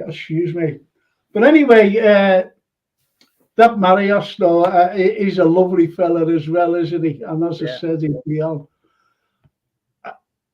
And this is what made me say about Minamino Taki. You know, the Japanese lad from Brighton, even better, says Brian Headley. I don't know about these players. It's pie in the sky expecting Brighton to sell us two of their players. McAllister, though, is another whose work ethic sets him apart. It's a good thing, though. It's a good thing. It's a good shout. Lee Brady, if we go next season as a back three, who would you pick to be in the back three? I'm not sure. Have we at the moment? Yeah, we are. Yeah. I mean, it would be him and Matt for the season. Yeah, I'm not sure. I'm not so sure of giving Matt. Yeah, all right, he plays all right last night, and he scored. I've always said that Matip has a threatening bit head because you can never get on it. And last night he just caught it right, didn't he? He just caught it spot on, and it was a bullet. But you know, he did play well. But you've got to think of the full season next season, and don't forget he's 31 now, and he'll be 32 by the time next season comes along. And that's the way I look at it. We've got to get a centre back, the likes of or just a little bit older than Konate or the same age as Konate. Because I think Konate is absolutely brilliant. You're going to have to start looking for a replacement for Van Dijk as well. It's not a bad shout. It's, you know, we've got to start thinking like that, haven't we? Because what is Van Dijk now? 32? Yeah. 31, 32. Yeah. I think think he's got a few years left in him, but we need to start planning for that, don't we? Well, this is it. This is why the saying. This is why the sayings, yeah, you know, even Lee Brady, Matip, you'd have to wrap him up and bubble wrap. And, you know, he's right. It's not the same as... We're not having a go at Matip. It's just looking for the future. And we've got to, as you said, Jeff, we've got to look at it now. We've got to look at it now. Not next season, not going to the end of next season, this time next year, and worrying and scratching our heads again and saying, we should have done this. And that's the way I feel anyway. If we go to a back three, then it's ever more essential to sign another central midfielder, says Stephen Snape. What do you think of that? If you go to a back three, you've got to sign more than one centre back, haven't you? Because we've just said that Matip and Gomez are probably not going to be here. Nat Phillips is not going to be here. So you probably need a couple of centre backs if you're going to go to a back three. And then you need, I mean, whether Fabinho's had a really bad season this season, was magnificent last season, whether, you know, he can play that role in front of the back three. But yeah, no, it would probably involve quite a big rethink, wouldn't it? In terms of how the team sets itself up and what our transfer targets are then going to be if we were to switch. Well, Jeff, that's a very good point you made there, Jeff. So do you reckon that Klopp will look at it this way? Well, we'll keep Matip, you know, and then go for a centre-back, another centre-back or two next season. Let's sort out the midfield this season with quality players. I think so. I don't know what Matip's contract situation is. He's got a year left. Has he got a year? So I could see him. We got him on a free. I could see him seeing out his contract at Anfield and having another season. Last season he played a lot of games. Last season, to be honest, I know he's got that reputation of being made of glass. Not so much this season, but last season he did have a good season. So, I could see if he's only got a year left on his contract, I think I could see him staying for another year, and then he might only need one centre back. And I think we need a right back, unless the young lads. Conor Bradley. The young lad's going to be, you know, a revelation. But I mean, so yeah, it's a difficult one, isn't it? I think the midfield is a priority, but I can see gaps at the back as well. And the other thing that is worth mentioning, Kevin Kelleher, he's not going to stick around. I don't blame the lad. He's a quality goalkeeper. He's too good to be number 3, really, to currently, isn't he? So if we lose him, we're looking for a backup goalkeeper as well, aren't we? So back to Adrian, aren't we? Right. Sorry. We're back to Adriana. Is he at the moment? We are, yeah. So I don't know whether Kelleher's injured or what, or whether he's. I don't know what's going on there, but if he goes, then you need another keeper, don't you? I like Kelleher. So there are a few positions really where we need to look at. Yeah. Well, there's Showboy Francis, and it's only what we're saying, really. I hope Klopp will still be ruthless about getting rid of people. Forget these results. Now stop being loyal. Yeah. And he has to stop being loyal. We all love Jürgen because of what he's done for us. But, sometimes he has to come under criticism. The greats where Shankly was, Paisley was, everybody was, even Penny was. Everybody has come under criticism. And, he's not exempt, Klopp, for to have any criticism. Point is, he can make mistakes, and he can be. I put on someone's post. Was it a post? I'm not quite too sure. I said, I don't know if he ignored the calls he ignored the calls for midfielders at the beginning of the season because he did admit, didn't he, that he was, he said to the journals, "You were right, I was wrong," and he brought in a fix which didn't fix anything. And again, as we mentioned it before about the January window, and he brought Gapco in. Now, I don't know whose fault was that. I really don't. Could it be the owners by not investing in midfielders in January or even in the summer, for that matter, last summer, summers before? One midfielder in 4 years, and this is where we've just we've not nosedived, but we've taken a very slow escalator down, and then hopefully we'll be on the rise again, if you know what I mean. We'll be on the rise. I just don't know. I think one of the things Klopp has been guilty of is not the right expression. One of the things he has got about him is that when he identifies a particular player, he will wait for that player, won't he? Van Dijk being, I remember us all screaming out for a centre-back, any centre-back. Yeah, anyone. He waited for Van Dijk, and I know he went in for that lad, and I can't remember his name, or I might pronounce his name wrong, who ended up going to Real Madrid, the midfielder. He was all in on him. He was all in on him, wasn't he? And then he chose Real Madrid and didn't seem to have a fallback position. So I suppose if you could level a criticism, it might be that. But then it worked out with Van Dijk, and it didn't work out with the midfield. So, I mean, as you say, Frank, they all make mistakes. I'm not, I don't know any manager who can say he's never made a mistake. Absolutely. But when when you criticise, it's constructive criticism. It's not like nasty or whatever. This is what this is all about. This particular show, and as I say, these owners, if we're lucky, will only give us enough for a centre back and a midfielder, and that will be that. And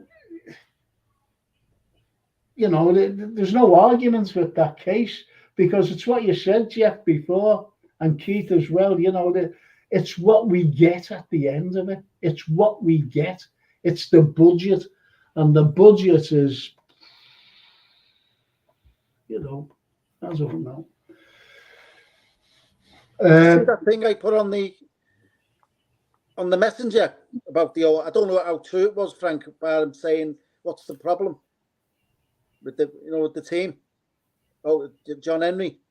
John Henry, yeah, he's turned it around, hasn't he? He said he's more or less. I forget what he said. His precise thing. Is that true? There's no need to be over expensive or something on those lines. I know I'm paraphrasing, but there's no need for expense to be spent on players. But I wouldn't put it past him to come out with a comment like that, to be honest with you. No, because we've had 3 good results, and he thinks everything's all rosy now. Yeah, I'm not sure how involved in the day-to-day stuff John Henry is, to be honest with you. I think it's Michael. No, he's not. If he did say that, then I don't know how much that will cut through. And say, I think the club's got a budget. There's no question about that. I think Frank's right. I think the club has a budget. It has a transfer strategy, whether we agree with it or not.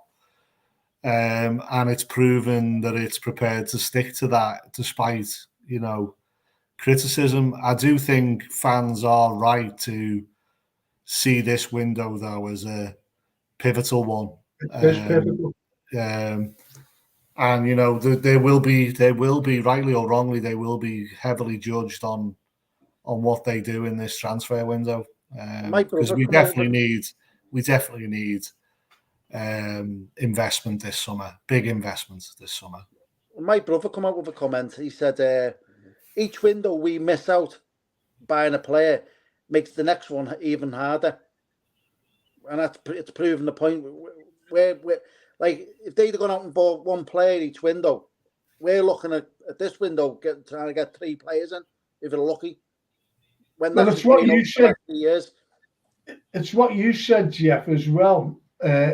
Knowing that Liverpool, I think it was a smashing comment you made when you said other teams will know what Liverpool will need, so their price is going to go up there rather than the price that they worth, if you know what I mean.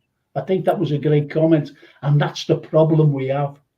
Yeah, and it's not a new one, is it? I mean, there are teams in the Premier League who will always have that problem. Liverpool is one of them. You know, when Liverpool come calling, the price goes up always. It's the same with United. It's the same with City. Chelsea are massively overpaying, have massively overpaid for players, haven't they? It's not worked out for them. So splashing the cash is not always a route to success, is it? It's about, I mean, for me, the key is, does Klopp get the players he wants? Yeah. That for me is absolutely the key. So whether that's like to see Jude Bellingham having 100% given up hope that we'll see him at Anfield at some point, but it's about what Klopp wants. That's the important thing. It was the same with Shankly. It's about what players he wants. You know, we can all play FIFA and go on the World Soccer Index and look at all the players and say we'd like him and we'd like, I'd bankrupt the club in 6 months. But it's about getting the players Klopp wants for me and that fit into his plans for next season. But whatever we do, it's going to cost money. It's going to cost big money. It's going to cost a lot of money. And Lee Brady, I just want to go to 2 things here. Two comments. Lee Brady says, one player I do like look of is Ben Doak. What a player he could become if he keeps his feet on the ground for the future. I think we all agree with that. He scored the cracking goal the other day as well. He's a smashing thing. Yeah. They still haven't made their minds up about a sporting director, says Soulboy Fran. And that's, we were talking about who's looking at players, you know, who's bringing them in. And we haven't got a sporting director. Well, we have, but, you know, it's like if you were leaving a job, you're not going to go all out and, you know, do the job properly. It's like that with any profession.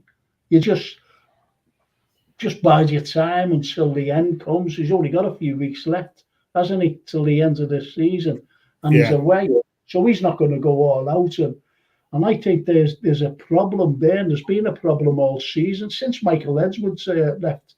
There's been a problem because there's no one better than Michael Edwards. He was brilliant. Why did he leave? We can all surmise why. My theory was he left because he wasn't given the money to buy the players. That's in my opinion. Yeah. You know, he said, didn't he targeted certain players, but the money wasn't there for him. So there you go. Right, lads, how much will Jürgen get to spend? I'll end on this, then I'm going to ask for your predictions. I should have asked, I meant to ask Keith before he went. Right, lads, how much will Jürgen get to spend? I'm thinking 100 million, says Brian Headley. I'll go 150 with Salons. But how much will he get to spend? So for me, I think Liverpool can't recoup a lot of money from sales this time round. A lot of the players who are going to go are going to leave on frees or small amounts of money. So that leaves the club with a bigger problem because they can't, unless they're going to sell a key player, a Salah or, you know, someone like that, which I don't think will happen. And I wouldn't want that to happen. So I don't think Liverpool are going to bring in a lot of money from sales. They might cut the wage bill significantly because the likes of Oxlade-Chamberlain's on big money, isn't he? And Milner, you know, Gomez will be on decent money, I would imagine. So they're probably going to cut the wage bill, but they're not going to bring in a big amount of money in terms of fees. So Liverpool are going to have to invest heavily. I think 100 to 150 million isn't going to do it. and it would have to be in the 200 million or north of that region to make a big difference. Who knows? I think a lot of it will hinge on investment. So if they manage to bring in a partner, and there's a lot of speculation about media partners, then it's potentially they could have big money to spend. But it's all up in the air right now, isn't it? Yeah, but they've done that before, Jack. Bringing partners in. Who's it? Red something or Redbird? So Redbird Capital were not investors in Liverpool FC. They were investors in FSG. So FSG is a much bigger institution, isn't it? That has interests in lots of different sports clubs. I think the difference this time round is that they're looking for a partner in Liverpool Football Club. So if someone was to come in with some capital in Liverpool Football Club, then that theoretically might free up additional funds to invest in the team. I don't think we'll see an outright sale of the club. I think we'll see a minority partner come in. That's probably going to ramp up as we approach the end of the season, I would have thought. And that's probably the only way that they're going to be able to fund the type of spending spree we need. Don't forget, John Henry's in mid-70s now, isn't he? So he can't go on forever.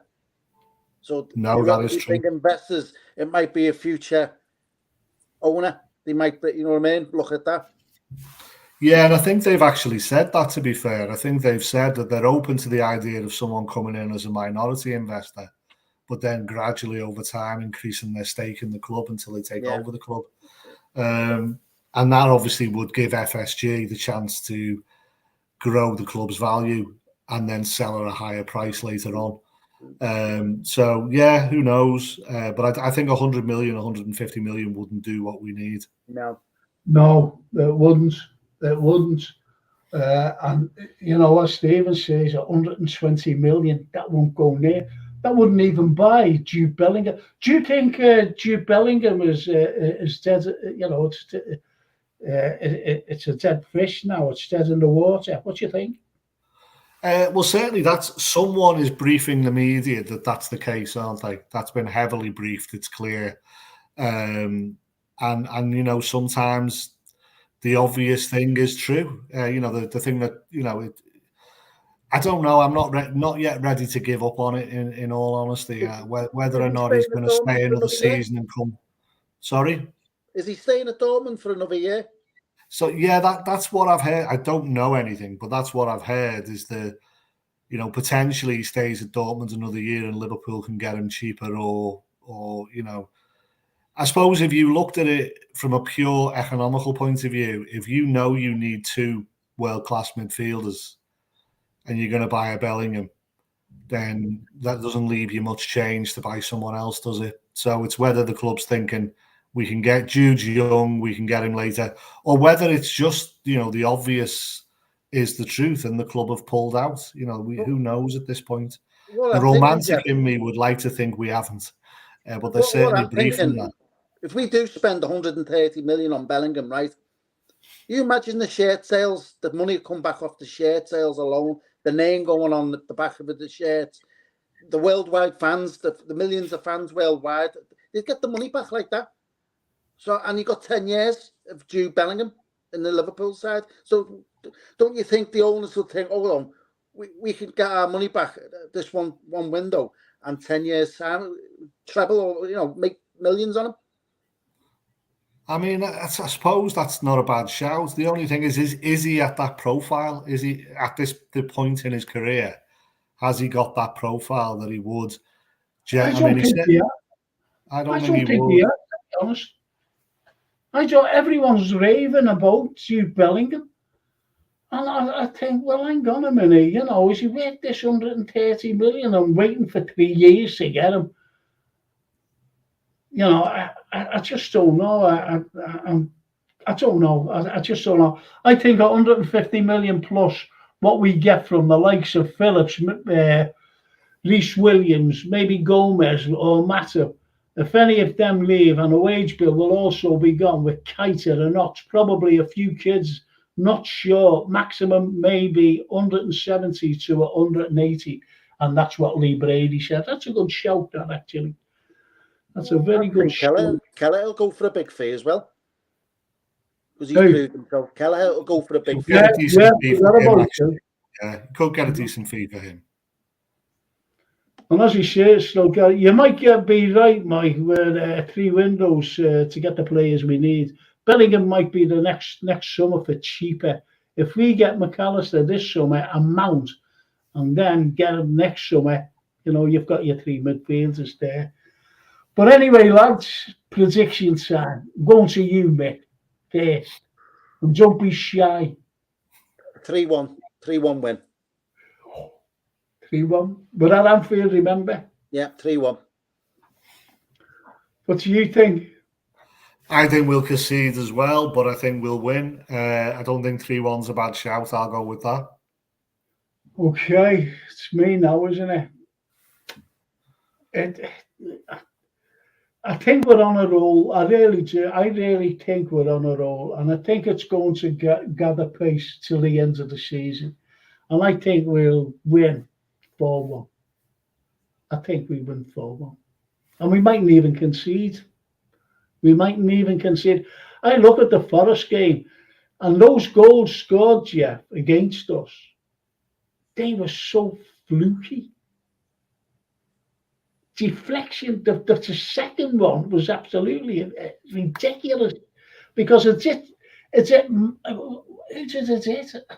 Konate, and Trent was behind him. Went through the legs, it's a Konate on the heel, and I went through to Trent, and as the other fellow was driving, Allison, I did him on the heel and went further away from Ali's right hand. I thought it was absolutely, flukish. The two goals too. Anyway, we'll beat Spurs 4-0, say Stephen Snape. Oh yeah. Lee Brady says 4-0. There's a few saying 4. Yeah. Brian Edley says 5-2 to the Reds. Thanks, lads. Been great crack. Be in touch for that pint, Mick. You'll never walk alone. JFT 97. So, thanks a lot, Jeff. I'd love you to be a regular, and at any time that you're free, I know that you're a busy man, going to the moon and back and everywhere else. Would you just say, listen, Frank, I'm ready for tonight, please? Whenever I can, mate, I'll come on, honestly, I promise you. I love coming on. Yeah. That's what I'm saying, any time you're feeling free, anytime, and just saying free Tuesday or free Thursday. Is that okay with you? Definitely, I will do. Yeah. Thank you. And when you come on again, ask another, one of those lads, to come on. Just ask, another lad, because I think, is that all right with you? Of course, mate. Yeah, always happy to come on, and I know it's a good laugh. It's a good gab, isn't it? And who wouldn't want to? So yeah, if I can, I will, mate. Well, that's a good endorsement for the contest. Thanks a lot, Jeff. Thank you so much. Thanks, Mick. All right, another 2 hours, I'll be 50. So wow. Well, Steve Evans said, I didn't want to put it up. He said, Mick, stop growing that beard because you don't look like Uncle Fester now. Happy birthday for 2 hours time, Mick. Yeah, happy birthday, Mick. All the best, mate. Have a great time, okay? Yep, good show, lads. Thank you. Yeah, great. Nice to meet you, Mick. Nice to meet you, mate. All right. And don't forget, you people out there, just subscribe. It costs nothing, and put a like and get the algorithm out there for the show, for the likes of Jeff, for the likes of Mick, for the likes of everybody that comes on the show. And can I just hear this? This is the lads saying 2-2 with Spurs and United. How about that? What's the Everton score? Evan get beat 5-1. 5-1. Yeah. Not looking good for them, is it? I think this is the year. cracking guest, says Stephen Snape. Nice one, Happy Steve. birthday, Nick. Thank you. And happy birthday again. So there you go. Lads, thank you so much. All And right, thank cheers, you lads. for staying so long. And do us a favour. Just tell Keith it was great to have him on and, come on anytime. Is that okay? Will do. I'll pass that on, Frank. Thank you so much, lads. I'll just say a little bit of Italian. Ci vediamo. Ciao, Bella. Ciao. Ciao. See you then. Come on, you smelly ass.